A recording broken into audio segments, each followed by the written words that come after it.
SSC 2024 তোমরা যারা 2024 সালে এসএসসি বোর্ড পরীক্ষা দিবা তোমাদের জন্য রয়েছে আজকের ভিডিওতে গুরুত্বপূর্ণ 100টি এমসিকিউ। যে 100টি এমসিকিউ যদি তুমি ভালো করে পড়ো তোমাদের পরীক্ষায় 30টা কমন আসার সম্ভাবনা রয়েছে। কেননা আমরা তোমাদের সংক্ষিপ্ত সিলেবাস অনুযায়ী যে পার্টগুলা তোমাদের সিলেবাসে রয়েছে, যে পার্টগুলা থেকে তোমাদের প্রশ্ন করা হবে সেই পার্টগুলা থেকে আমরা এমসিকিউ গুলা রাখছি। তোমরা অবশ্যই ভালো করে মনোযোগ সহকারে আজকের এমসিকিউ গুলা পড়ো এবং শিখো। আর যারা এই পিডিএফ গুলা নিতে চাও হোয়াটসঅ্যাপ নাম্বার ভিডিও শেষে দেওয়া হবে, তোমরা চাইলে আমাদের থেকে পিডিএফ গুলা নিতে পারো। গুরুত্বপূর্ণ পিডিএফ উত্তর সহকারে সুন্দর করে রাখা হয়েছে। এক নাম্বারটা দেখি আমরা। তো এক নাম্বারটা, কোনটি ইসলাম ধর্মের প্রথম স্তম্ভ? ইসলাম ধর্মের প্রথম স্তম্ভ কোনটি? এটার উত্তর হবে ঈমান। এরপরে দেখো 2 নাম্বার, আল্লাহ, ফেরেশতা, রাসূল, আখিরাত ইত্যাদি বিষয়ে বিশ্বাস করাকে কি বলে? ঈমান বলে। 3 নাম্বার, সালাত, যাকাত, হজ ইত্যাদি হচ্ছে ইসলামের বেহিক দিক। এরপরে দেখি ঈমানের মৌলিক বিষয় কয়টি? ঈমানের মৌলিক বিষয় 7টি। ফেরেশতা কিসের তৈরি? ফেরেশতা নূরের তৈরি। এরপরে 6 নাম্বার, আসমানি কিতাব কতখানা? আসমানি কিতাব 104 খানা। 7 নাম্বার, মৃত্যুর পর আমাদেরকে জীবিত করবেন কে? আল্লাহ আমাদেরকে কি করবেন? জীবিত করবেন। কাফির অর্থ কি? কাফির অর্থ হলো অবিশ্বাসী। এরপরে কেউ সালাত অস্বীকার করলে কি হয়ে যায়? সালাত অস্বীকার করলে কাফির হয়ে যায়। শিরক শব্দের অর্থ কি? শিরক শব্দের অর্থ অংশীদার সাব্যস্ত করা। এরপরে দেখো শিরক বলতে কি বোঝায়? কাউকে আল্লাহর সমতুল্য মনে করা কে কি বলে? শিরক বলে। এরপরে যে ব্যক্তি শিরক করে তাকে কি বলা হয়? মুনাফিক বলা হয়। সবচেয়ে বড় গুনাহ কোনটি? শিরক হলো সবচেয়ে বড় গুনাহ। এরপরে দেখো 14 নাম্বার, আল্লাহ তাআলার সাথে কয় ধরনের শিরক হতে পারে? 4 ধরনের শিরক হতে পারে। 15 নাম্বার, জনাব আহাদ শিরকে লিপ্ত হয়ে পড়েছেন, তার মধ্যে বিকাশ ঘটবে অসৎ কার্যবালীর। এরপরে যদি আমরা দেখি 16 নাম্বার, যে দ্বিমুখী ভাব পোষণ করে তার ভেতর কি রয়েছে? তার ভেতর নিফাক রয়েছে। এরপরে 17 নাম্বার, মুনাফিকরা অন্তরের দিক দিয়ে কাফির কেন? ইসলামের অস্বীকার করার কারণে। ইসলামকে অস্বীকার করার কারণে। তারপরে 18, লোকেরা মুনাফিকদের বিশ্বাস করে না কেন?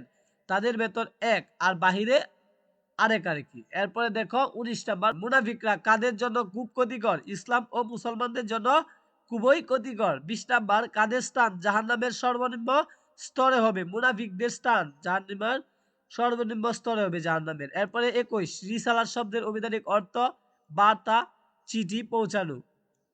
22 নাম্বার, রিসালাতের দায়িত্ব পালনকারীকে কি বলা হয়? রাসূল বলা হয়। সর্বপ্রথম নবী কে ছিলেন? হযরত আদম আলাইহিস সালাম। সর্বশেষ নবী কে ছিলেন? হযরত মুহাম্মদ সাল্লাল্লাহু আলাইহি ওয়াসাল্লাম। তারপর আখিরাতকে অনন্তকালের জীবন বলা হয় কেন? এই জীবনের শুরু আছে কিন্তু শেষ নেই।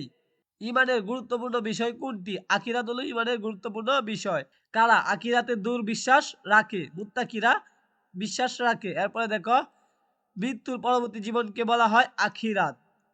ইহকাল কি? দুনিয়ার জীবন ইহকাল, মৃত্যুর পরবর্তী জীবন আখিরাত। আচ্ছা, বারজাক কাকে বলে? কবরের জীবনকে কি বলা হয়? বারজাক বলা হয়। আকাইদ শাস্ত্রের কিয়ামত বলতে কয়টি অবস্থাকে বোঝানো হয়েছে? 2টি অবস্থাকে বোঝানো হয়েছে। কিয়ামত শব্দের অর্থ মহাপ্রলয়। তারপরে জনাব সদরুল একজন কাটি ইমানদার, এর ফলে হাসরের ময়দানে কি থেকে তিনি পানি পান করতে পারবেন? হাউজে কাউসার থেকে পানি পান করতে পারবেন। মিজান শব্দের অর্থ দাড়ি পাল্লা। এরপরে দেখি আমরা 35 নাম্বার, পাপী মুমিনরা জান্নাতে যাবে কখন? শাস্তি ভোগ করার পরে জান্নাতে যাবে। 36, পথ রাস্তা ছাড়া শরীয়ত আর কোন অর্থে ব্যবহৃত হয়? জীবন পদ্ধতি ও আইন কানুন বিধিবিধান। ইসলামের কার্যবিধি ও জীবন ব্যবস্থাকে কি বলা হয়? শরীয়ত বলা হয়। শরীয়তের প্রতিটি হুকুম সামগ্রিকভাবে পালন করা কি? ফরজ। শরীয়তের চতুর্থ উৎস কোনটি? কিয়াস। এরপরে দেখো, সকল জ্ঞান বিজ্ঞানের ভান্ডার হলো কুরআন। 41, কুরআন মাজিদ ভুল ও অসুন্দর করে তেলাওয়াত করলে কি হয়? গুনাহ হয়। নিচের কোনটি উত্তম ইবাদত? কুরআন তেলাওয়াত হলো উত্তম ইবাদত। কুরআন মাজিদ শুদ্ধ ও সুন্দরভাবে পাঠ করলে কি পরিমাণ নেকি পাওয়া যায়? 10 গুণ নেকি পাওয়া যায়। আল আমিন কার উপাধি ছিলেন? হযরত মুহাম্মদ সাল্লাল্লাহু আলাইহি ওয়াসাল্লামের উপাধি ছিলেন। সূরা আত-তিন কোথায় অবতীর্ণ হয়েছিল? মক্কায় অবতীর্ণ হয়েছিল। শ্রেষ্ঠ বিচারক কে? আল্লাহ হলো শ্রেষ্ঠ বিচারক। সৃষ্টি জগতের শ্রেষ্ঠ ও সুন্দরতম সৃষ্টি কোনটি? মানুষ। আচ্ছা, এরপরে দেখি আমরা 48, বিচার দিবসের অস্বীকারী কারা? কাফির ও মুনাফিকরা। সূরা আল মাউন কোন ধরনের সূরা? মাক্কি সূরা। 50 নাম্বার, আল মাউন শব্দের অর্থ কি? নিত্য ব্যবহার্য বস্তু। এরপরে হলো 51 নাম্বার, কার শুকরিয়া আদায় করতে হয়? আল্লাহর শুকরিয়া আদায় করতে হয়। শরীয়তে চতুর্থ উৎস কোনটি? কিয়াস। এরপরে কিয়াস শব্দের অর্থ হলো অনুমান করা। ইজমার পরে কিসের স্থান? ইজমার পরে কিয়াসের স্থান। এরপরে দেখি সুন্নত কত প্রকার? সুন্নত 2 প্রকার। সালাত কি শব্দ? সালাত আরবি শব্দ। সালাত এর ফার্সি প্রতিশব্দ কি? নামাজ। ইসলামের কয়টি রুকুন? ইসলামের 5টি রুকুন। সালাত ইসলামের কততম রুকুন? দ্বিতীয় রুকুন হলো সালাত। ইমানের পরে হলো সালাত। এরপরে দেখি 60 নাম্বার, কোনটি ইসলামের রুকুন নয়? জিহাদ ইসলামের রুকুন নয়। জামাতে সালাত আদায় করলে কত গুণ সওয়াব বেশি পাওয়া যায়? আচ্ছা, 27 গুণ সওয়াব বেশি পাওয়া যায়। সালাত অর্থ কি? সালাত অর্থ, এটার উত্তর হবে 2 নাম্বারটা, ক্ষমা প্রার্থনা করা এবং রহমত কামনা করা। বিরত থাকা, এটা ভুল হবে। ঠিক আছে, এই জন্য উত্তর হবে 2। 63 নাম্বার, সাউম এর সময়কাল সুবহে সাদিক থেকে সূর্য অস্ত পর্যন্ত। এরপরে রমজান মাসে 1 মাস সাউম পালন করা কি? ফরজ। সাউম এর সময়কাল, আচ্ছা এটা আমরা পড়ছি। এরপরে রমজান মাসে 1 মাস সাউম পালন করা ফরজ। যাকাত না দেওয়ার কাদের কাজ? কাফিরদের কাজ। যাকাত দেওয়া অস্বীকার করা কে? অস্বীকার করা শামিল, আল্লাহ ও রাসূলকে অস্বীকার করা শামিল। জ্ঞান অর্জনে প্রতিটি মুসলিমের উপর কি? প্রতিটি মুসলিমের উপর ফরজ। ইলম কত প্রকার? ইলম হলো 2 প্রকার। এরপরে দেখি জিহাদ অর্থ হলো সাধনা করা। সত্য ও ন্যায় পক্ষে, সত্য ও অন্যায়ের বিরুদ্ধে সব সময় চেষ্টা নাম কি? জিহাদ। এরপরে কারা আল্লাহর পথে যুদ্ধ করেন? মুজাহিদগণ আল্লাহর পথে যুদ্ধ করেন। তাকওয়া শব্দের অর্থ কি? বেঁচে থাকা। তারপরে আল্লাহর ভয়ে পাপ কাজ থেকে বিরত তাকে কি বলা হয়? তাকওয়া বলা হয়। যিনি সব রকম অন্যায় অনাচার পাপাচার বর্জন করে কুরআন সুন্নত নির্দেশ অনুযায়ী জীবনযাপন করেন তাকে কি বলা হয়? মুত্তাকি বলা হয়। আব্দুল বাতেন আল্লাহকে ভয় করে প্রতিদিন রাতে সালাত আদায় করে, আচ্ছা তিনি কে? তাকে বলা হয় মুত্তাকি বলা হয়। আল্লাহ তাআলার নিকট সবচেয়ে সম্মানিত ব্যক্তি হলো মুত্তাকি। আল্লাহর কাছে কোনটি সর্বাধিক মূল্যবান? তাকওয়া সর্বাধিক মূল্যবান। আল্লাহ মুত্তাকিদের ভালোবাসেন কেন? মুত্তাকিরা গুনাহ থেকে বেঁচে থাকেন বলে। ওয়াদা পালন করা আবশ্যক কেন? আল্লাহ তাআলার নির্দেশ দিয়েছেন বলে।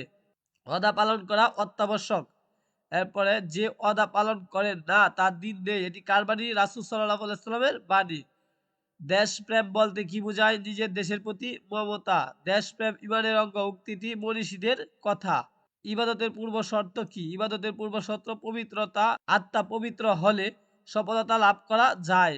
মানুষ অন্তরে কেমন? স্বচ্ছ কাছের মতো। মানুষের অন্তর স্বচ্ছ কাছের মতো। আনসার শব্দের অর্থ সাহায্যকারী। এরপরে 90 নাম্বার, গীবত অর্থ পরিনিন্দা করা। 91, গীবত বলতে কি বোঝায়? অপরকে দোষ, হ্যাঁ অপরের দোষ প্রকাশ করা হলো গীবত। এরপরে সুদ কি শব্দ? ফার্সি শব্দ। সুদ হলো পার্সি শব্দ। সুদের আরবি প্রতিশব্দ রিবা।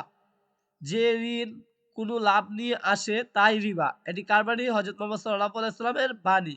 সুদ কি শব্দ? সুদ পার্সি শব্দ দেখলাম। সুদের আরবি প্রতিশব্দ রিবা। আচ্ছা, এরপরে দেখি 97 নাম্বার, ফিকাহ শাস্ত্রের জনক হলো ইমাম আবু হানিফ রাদিয়াল্লাহু আনহু। ইমাম আবু হানিফ রাদিয়াল্লাহু আনহু নাম কি? নুমান। এরপরে দেখো রাসূল সাল্লাল্লাহু আলাইহি ওয়াসাল্লাম আগমনের পূর্বে পবিত্র কাবা কয়টি মূর্তি স্থাপন করা হয়েছিল? 360টি। মানুষকে মুক্তির পথ দেখিয়েছেন কে? মহানবী হযরত সাল্লাল্লাহু আলাইহি ওয়াসাল্লাম। তোমরা এই সাজেশনগুলো নিতে আমাদের হোয়াটসঅ্যাপ নাম্বারে যোগাযোগ করতে পারো। সকলকে ধন্যবাদ।